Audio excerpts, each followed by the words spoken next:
Okay, moving on here. Welcome to Module 2, Chapters 6 and 7. In this module, we will be looking at market segmentation and loyalty. So this will be the basis for another project that you will be doing. So here's our objectives here. So let's get some understanding of what market segmentation is, how we would do it, why we do it, etc.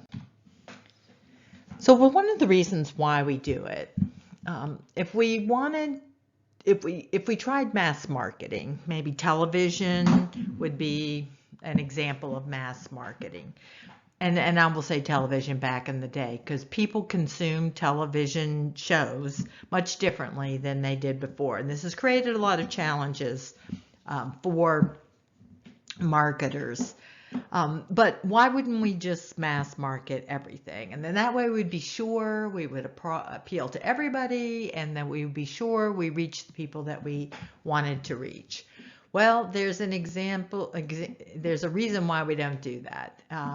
Because it's too costly to do that. And so instead, we want to segment people and try to reach the audience that we want. So this is, there's a lot of new ways that we do this now. So think in mind, those of you who are Facebook users, for example, you go online to look at a new pair of shorts and you don't buy them. But then you notice in your Facebook page the next day, those shorts are popping up in there. So we are using these extremely sophisticated digital ways to track people and target people who have certain interests. So when we get into promotion, we'll have to look at how things have changed in terms of marketing over time. So in segmentation, instead of trying to market to everybody, we want to get to the people who are high prospects, our high targets. So for example, in healthcare, if we're looking at an emergency room, we have different segments that might use our emergency departments. So probably one of the most profitable services out of the emergency room are people who are afraid that they're having heart attacks. So people who are 25 are not afraid they're having heart attacks. So we need to target our marketing efforts to people in an older age group.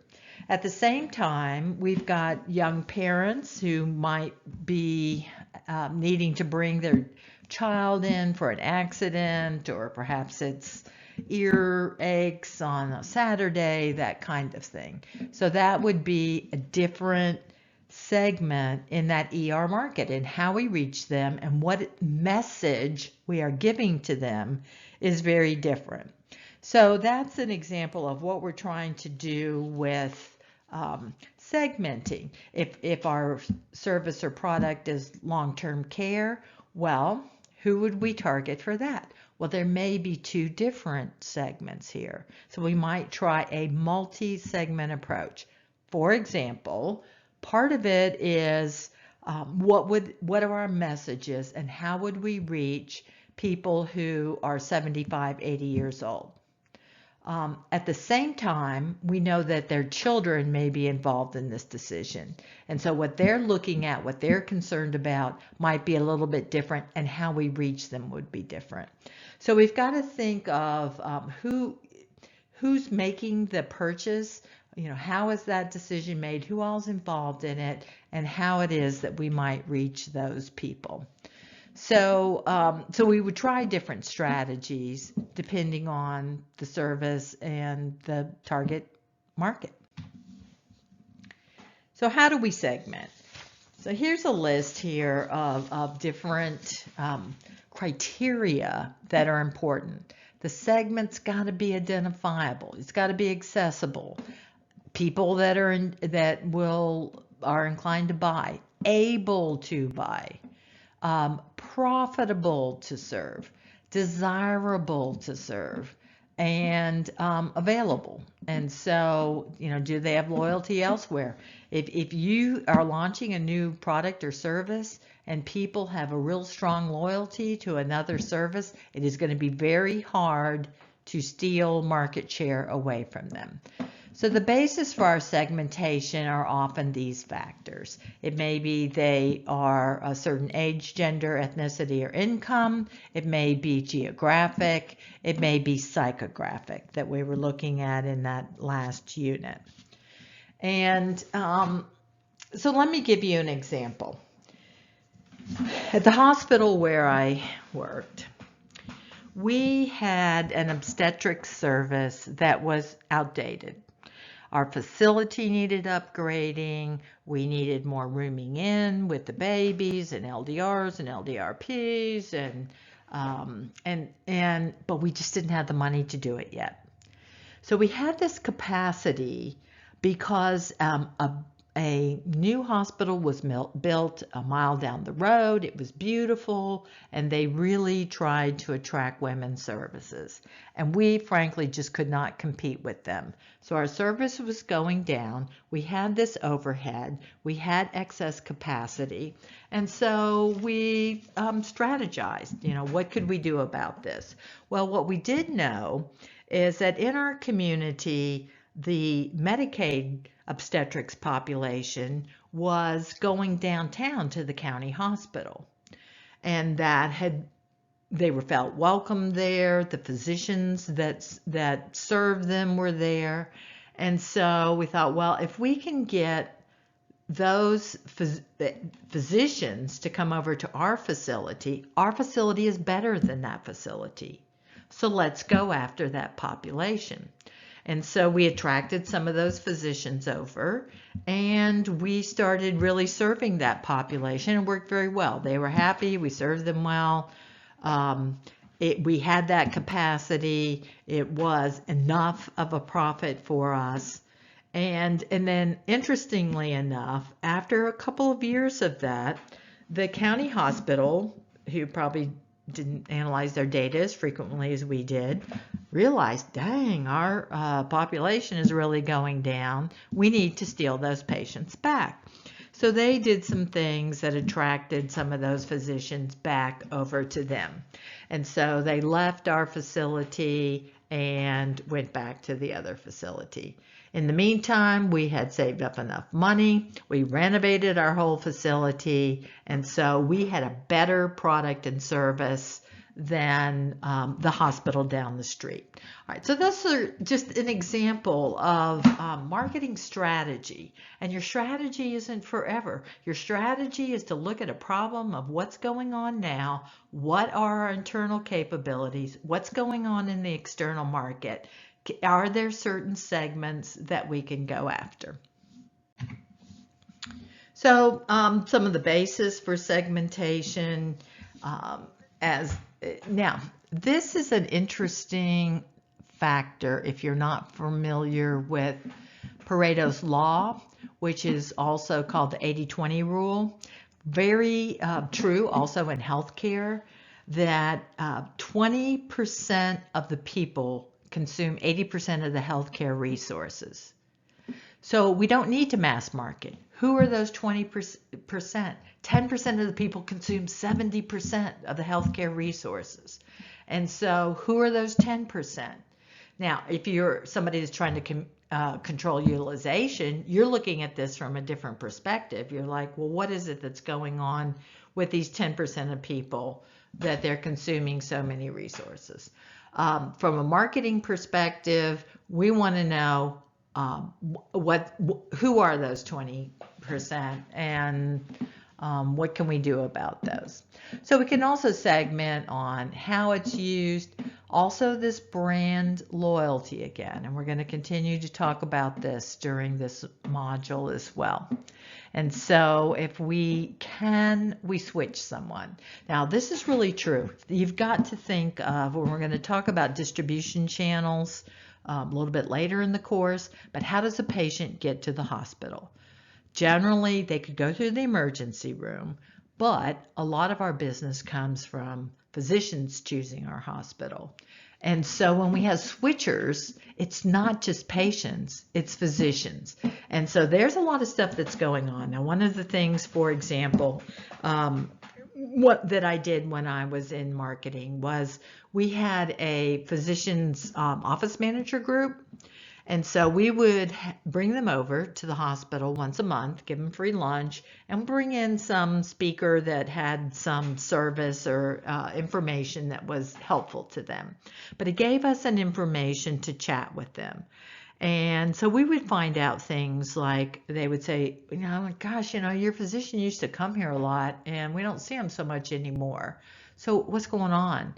And they're like, well, the physician doesn't care if he goes to you or the hospital down the street. However, when he's scheduling that orthopedic surgery, or he isn't even scheduling it, when the staff is scheduling that surgery, it takes us 30 minutes. We're put on hold forever. So we don't even want to call your place. Well, now we're realizing this bottleneck problem that we had, and so that we needed to change and make that easier for the people who had the power to make that decision. So part of what switching, there can be a lot of reasons for switching. It can be quality, it can be ease of use, and a variety of factors. All right, so one of the things in marketing we always look at is different segments, and I have studied a lot of sociology, and so I tend to look at these different generations, and these different generations are very different. And so my parents are this Depression, World War II generation, and how do they make decisions? Well, they go to the hospital because the doctor told them to. Well, that's where my doctor goes, or that's what my doctor wants me to do, or my doctor wants me to have this procedure, or drugs. Baby boomers, we're very different. We're like, well, do I really need this? Are you telling me this because you're trying to cover your behind, and I don't really want to have that scan. And then millennials or Gen Y are very different. So there's a video in this segment too to kind of talk about this emerging new kind of buyer behavior. All right, so in this, we're going to segment our service or product, our target market, based on these different identities. So for example, I'll give you another quick example before we finish this section. We also found that in our market, that young working people, that another hospital across town had an HMO, managed care product, that was very appealing to them. And so they really went after that market. And they, very reputable facility, had a wonderful brand identity, and so they were very successful out in the workplace to get young professionals to sign up for their HMO, and so they had to go to that facility. So that worked very well for them because they were an integrated delivery system, and they had the insurance part of that as well. So just another example of depending on, what are you marketing? And so different services we market in different ways, and we would segment in different ways. Third example, orthopedics. There's different kinds of orthopedics. From my understanding, some of the more profitable orthopedics are joint work in not necessarily replacements, but like torn ACLs and whatnot. So one of our market segments, though we did look at athletes, we also looked at the weekend warrior. And so those were people, middle-aged people that were out there playing touch football, that kind of overextended themselves, weren't in the greatest shape. And that was a very profitable service for us to scope them and then do the repairs as necessarily. So we attracted or marketed to them specifically as well. If you were trying to do joint replacement, that would be a different way that you would market. Eyes, cataract replacement, very different than if you were doing vision repair, for example. All right, so just a few examples there. Now we're moving on a little bit here to chapter 7. And here we are extending this idea to forming these relationships, relationship marketing. And so looking at the both satisfaction and loyalty, and how do we offer a value-added service. And then finally, we'll talk about recovery. So in healthcare, do we have frequent flyers? Well, I say that we do.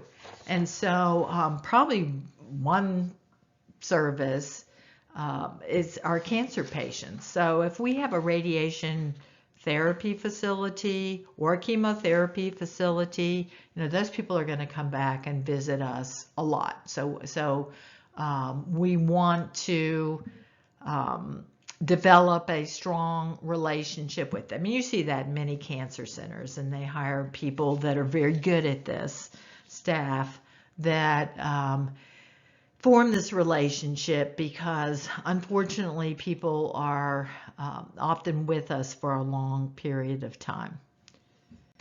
So in looking at that, what are we trying to do? Satisfaction or loyalty? Well, let's look at this progression of customer psychology. So first, people have to be aware that you even exist. Then they have to be interested in you and form some evaluation. Well, are they good or are they bad? Perhaps they'll even try you. And then there needs to be positive satisfaction. I mean, think of this as a restaurant would be an easy way to think of this too. New restaurant in town, everybody goes and they tries it. If that experience is bad at the onset, that's going to be really problematic, because people will have tried it, and if they aren't satisfied, there will be no repeat purchase. And so think of a restaurant that does that well, and so they will go back there again, and then that engenders loyalty. For our communities, our most frequent service in a hospital is the emergency department. So how we handle people in that experience is very important in that brand loyalty. It's also why we target women's services, for example. And so women historically, this could be changing, but have been the healthcare decision makers in the family. And we wanted them to have a good experience early in their lives. And so that's one of the reasons obstetrics, though it's not a particularly profitable service, is an important service for having this trial, having this relationship. Think of people who say, oh, I'm going to have my baby there because that's where I was born. So that's ultimately where you would like to go, to the second generation. But that's an example of segmentation, segmenting a service and an age group to try to engender this kind of satisfaction or loyalty. So there's a lot of effort paid to that experience of going in and having a baby. It's a brief experience. They're not there for a long time in general, but they want it to be very, very positive experience. And so what we know is the value of loyalty. It's much easier if you have a loyal customer, that they will come and repeat that. Same is true if you think of this as an aspect of marketing is attracting new employees. And so the cost of turnover is very, very high. And you can create an impression or a loyalty in employees' minds as well. I had a friend, and she was a nurse, and she was saying, I'm gonna get a job at that hospital. And I'm like, gosh, that hospital's a lot further away. Why do you want to go and work over there? Did they pay more? She goes, no, actually they pay less. And I'm like, well, then why would you want to go over there? She says, because that hospital has a reputation for not letting physicians beat up on their staff. And that's important to me as a nurse. And so that's where I want to go. So it is not only with customers is our acquisition costs high, but employees as well. And so there is such a thing as the lifetime value of a customer, and then also in referrals, because we know people that have had a bad experience tell 10 people. People that have had a good experience tell 2 people. And so we have to manage these experiences that people have in services, because word of mouth is very important. How do we find out what physician do you choose? Well, their staff is really nice. You can get them on the phone. You can get appointments. They understand if you need to reschedule. I mean, there's all kinds of things that we're managing in terms of that experience to have those positive word of mouth referrals.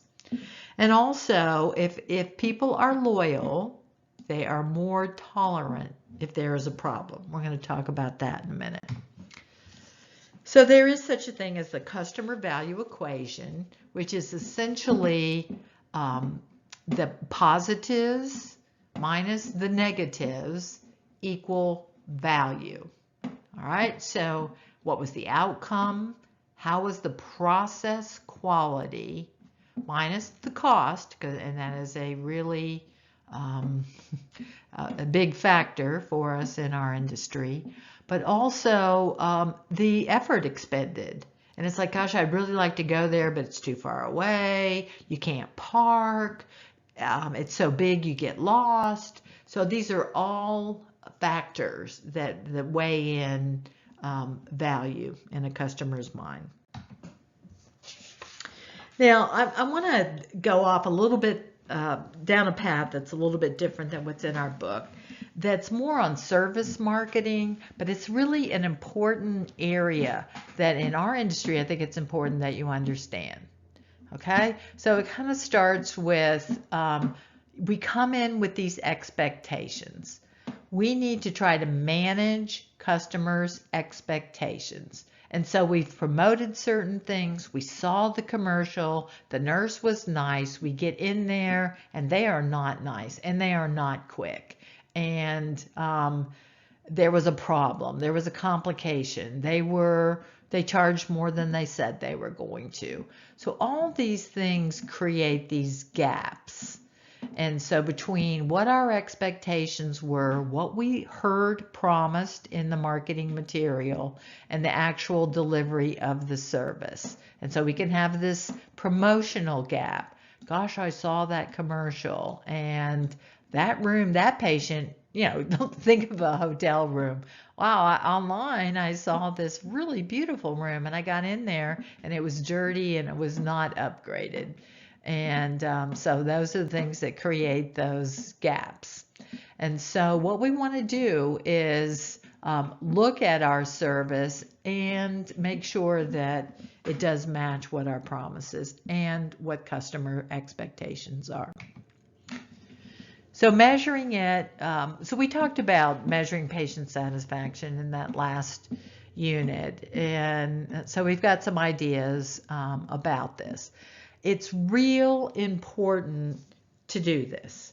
Not only now as do they base our payment on this in some ways, but measuring our performance. And so we looked at that serve qual stuff. And so that's an example too. What are the expectations? And then did we deliver on those? This is another area that's not really in our book, but so we've talked about measuring service performance, but one of the things I suggest you do, and I didn't make it as part of our marketing plan because our book doesn't really cover it, map out what happens with your customers when they come to your service. And so there's some of it that's at the customer level, and then you've got all this stuff happening behind the scenes. And so, a hospital, it could be involving food. This is an example of a hotel and things that are going on. But map your emergency room. If you're a physician's office, map your physician's office. Does everything go really well and they get back there? How many times have you gone and they've got you in quickly and then you're just sitting in a room? I remember going to an emergency room once because I needed stitches on my face, and I'd gotten hit in the head. And so they took me back there. They took away my baggie with my ice and left me there for about an hour with no ice on my wound. And so the swelling was just much worse. So what are all these different steps here, and what happens at each of those steps? Or everything goes really well, and then you're trying to check out or pay at the end, and that's a bottleneck. So this is the way that we map out that whole experience from the view of the patient. What does it look like? What are they experiencing? But what are the things that are going behind the scenes? So I think this kind of flow charting in any kind of service industry is really helpful. Now, another important thing, it's not going to always go well. We are human beings, we're dealing with human beings, and sometimes stuff happens. And so we have to think in terms of a recovery system, an early warning system. One of the things that we did in the hospital was we hired someone to be our patient representative, and we put a little tent card in the room that said, hey, if something is not going well, then call this number. And so then here comes the patient rep, and the patient complains. Now, how you handle this is so critical, because if you're a floor nurse, what are you going to think about this patient rep?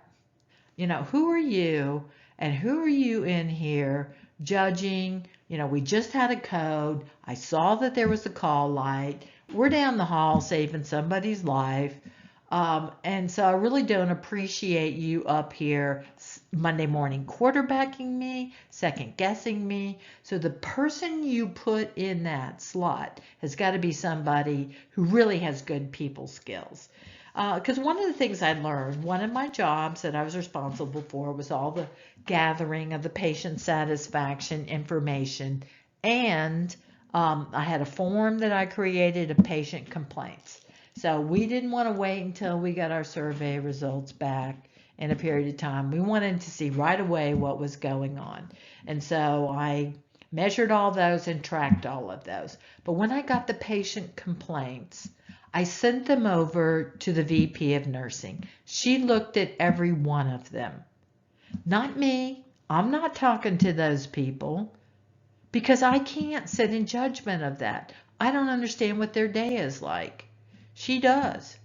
And so she would look at it and say, yeah, this is valid, or I took care of it, or whatever.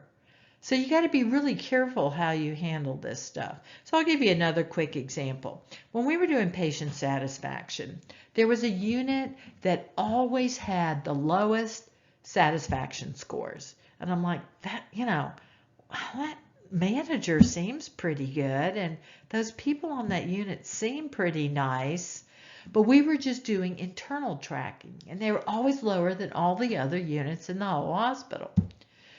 Then we started doing external tracking, and what I saw is this unit in every hospital was the lowest. Care to guess what it was? It was orthopedics. Now think about it. Why would ortho be so low in every hospital? Well, if you had a heart attack and we saved you, you'd be pretty satisfied and you'd be happy.